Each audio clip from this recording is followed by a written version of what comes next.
basically started here in 1873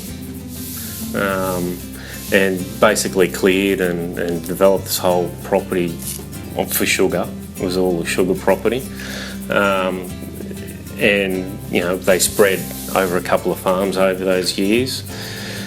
So predominantly all sugar for, you know, I suppose the next 100 years, and then small crops. My father done small crops, and that brought a whole new different thought process into what we do with this land other than just sugar. So then I came along and thought, well, you know, go the next step further. Instead of small crops, we'll go trees instead, and macadamias was the choice.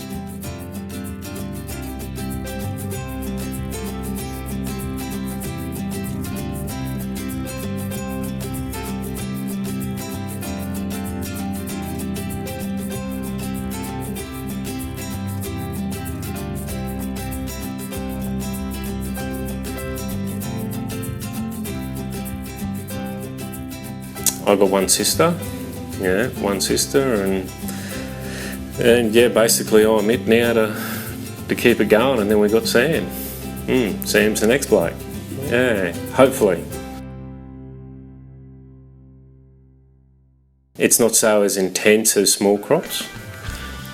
Small crops you got, you know, there's lots of different people involved, you know, from the labour, high labour content.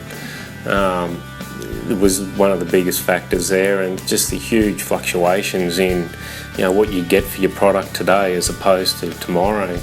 The macadamia side is a much more stabilised outlook, market outlook, and you know, everything's mechanised. So you know, the bulk of it's mechanised. So that hence why your labour content is just way down. Yeah. Oh yeah, 100% confident with macadamias going forward. That's for sure. You know, whether he takes it on or not, I don't know. Yeah, that's the big question. Because I mean, he's exposed to a completely different style of farming to what I ever was too. You know, as opposed to getting out there with a chippo and a cane knife and picking up sticks and rocks. Yeah, picking all sorts of different fruit. Whereas he hasn't got that sort of opportunity. It's more sit in a tractor and mow grass and pick up nuts. Demand will get higher. Well, hopefully the demand will get higher and bring on a whole new, you know, level of even innovation. The way that we grow our macadamias today, hopefully in another 20, 30 years' time, who knows, it could be a whole lot less labour even again. You know, the robotic side of things is definitely going to be something, you know, that we will be keen on going forward. You know, fully automated. Yes, well, obviously it's been something that's just been able to grow with the guys in there too, and I can just see that, you know, with the sales team and the backup service that the green and gold has given us has been, you know, nothing else like we've had in Bundy. That's the main reason. It's just the ever reliability, isn't it? So, and you know, they seem to have nearly one of everything that fits with what we're wanting to do. You know, sure, they don't do 100% of everything, but it's pretty damn close, eh? Yeah.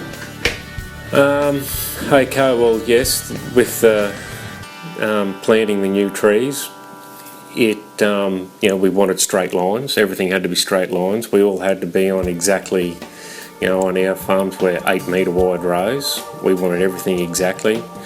Then we wanted the repeatability. So that was all done even here 10, 11 years ago.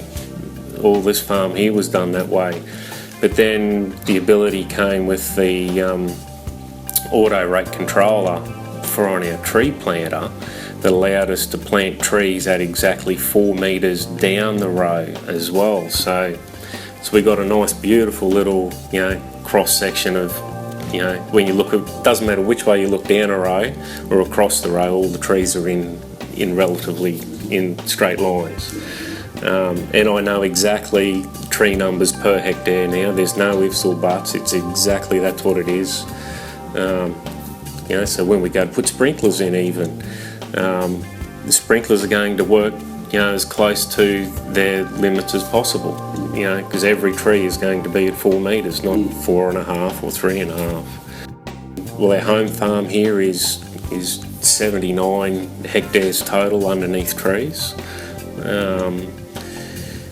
At the moment, we're currently, you know, exceeding 4.5 tonnes of nut and shell to the hectare, with an average of 42% kernel recovery on that. With that, also, you know, on those kernel recoveries, yeah, we get some really low levels of reject. We're some of the lowest within the industry, or if not some of, we are the lowest within the whole industry. So with being able to grow such a good quality product, you know, we're getting rewarded for that, which is, you know, giving me confidence to go, well, we'll go and plant up another farm. And those new plantings, we just finished planting another 93 hectares this year, or sorry, last year. This year we're going to plant up another 35 hectares, and we'll see where we go from there.